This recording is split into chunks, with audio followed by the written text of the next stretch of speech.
नमस्ते। मैं राजपुरोहित मानसी आज लव मैरिज और अरेंज मैरिज के ऊपर अपने विचारों को आप सभी के समक्ष रखने जा रही हूँ।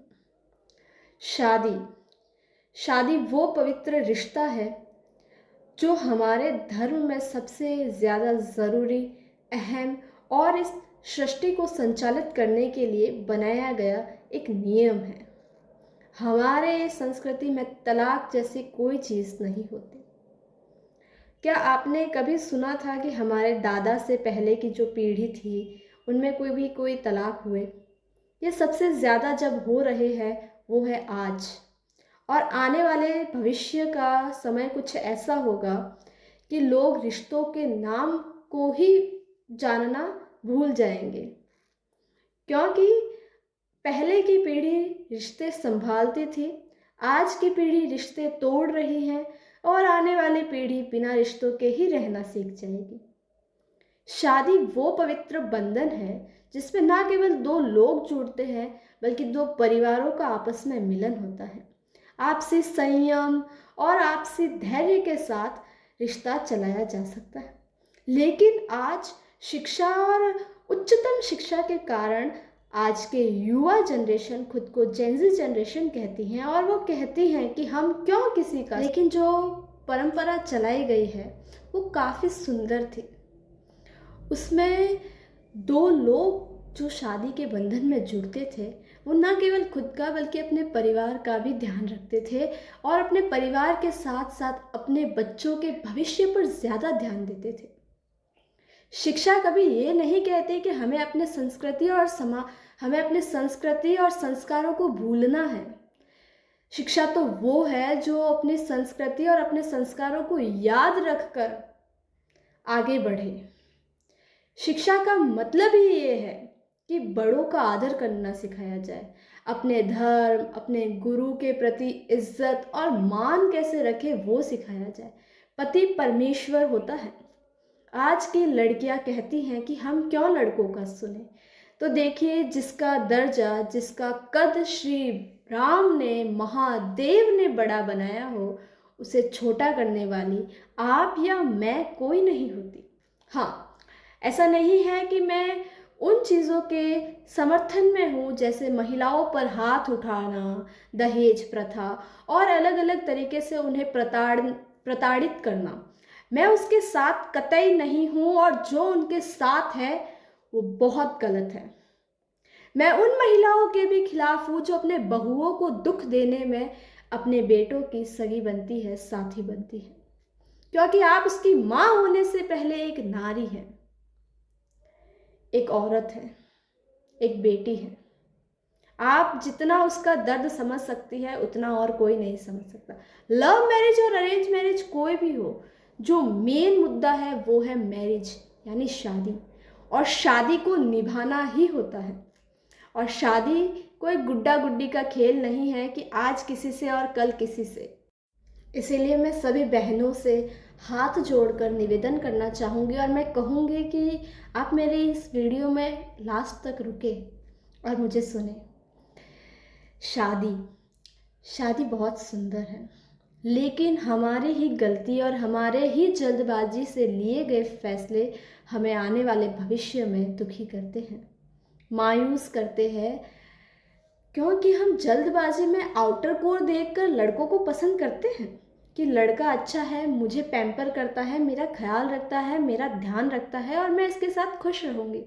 लेकिन एक समय के बाद वो सब कम हो जाता है। आप खुद देखिए, आपकी मम्मी है, आपके पिताजी हैं, आपको कितना अच्छे से रखते हैं, लेकिन जब आप 18, 20, 22 साल की होती है और आपके ऐसे ही फैसलों पर जब वो आपके खिलाफ होते हैं, आपको कितना बुरा लगता है।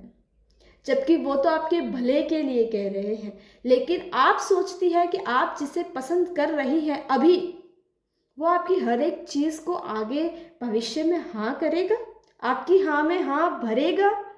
आपको लगता है कि वो आपको आपके पिता से भी ज़्यादा खुश रख सकता है। आपने क्या उसकी एकदम अच्छे से परख की है?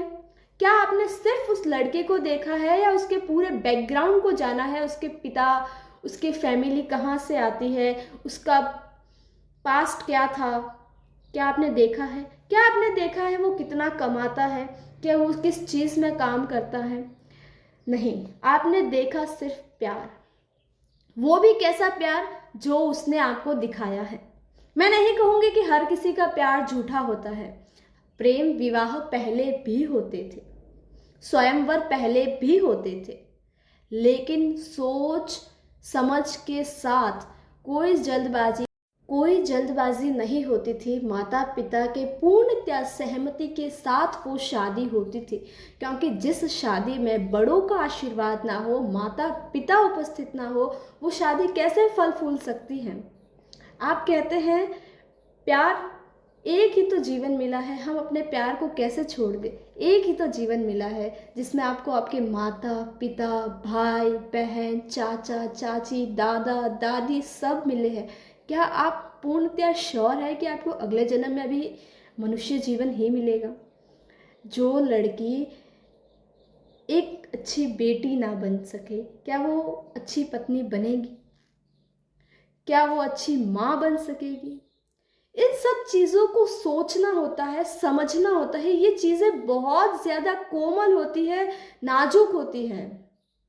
मैं लड़कों से कहना चाहूँगी, मेरे भाइयों और बहनों, नाराज़ मत होना, इस चीज़ को समझना और गहराई से समझना।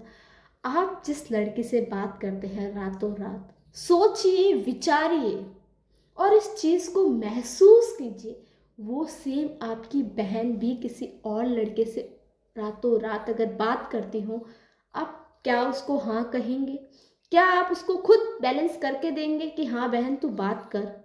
नहीं, आप कभी ऐसा नहीं करोगे। तो आप कौन होते हो किसी की माँ को इतना दर्द देने वाले, किसी के पिता को इतना मजबूर करने वाले।